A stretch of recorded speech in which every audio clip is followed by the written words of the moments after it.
السلام علیکم ورحمۃ اللہ وبرکاتہ۔ حدیث پاک نبی پاک صلی اللہ علیہ وآلہ وسلم کی ازواج مطہرات اور اہل بیت اطہار رضوان اللہ علیہم اجمعین کا معمول تھا کہ قرآن پاک کی تلاوت کے ساتھ ساتھ حدیث رسول صلی اللہ تبارک و تعالی علیہ وآلہ وسلم بھی تلاوت فرمایا کرتے تھے۔ بسم اللہ الرحمن الرحیم۔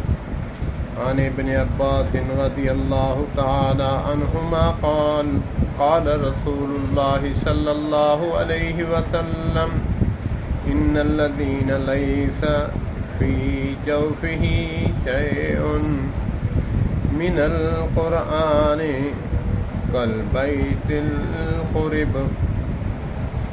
ترجمہ۔ حضرت عبداللہ بن عباس رضی اللہ تعالی عنہما سے مروی ہے، نبی پاک صلی اللہ علیہ وآلہ وسلم نے ارشاد فرمایا، وہ شخص جس کے دل میں قرآن پاک کا کچھ حصہ بھی نہیں، وہ اس طرح ہے کہ جس طرح ویران گھر کی طرح۔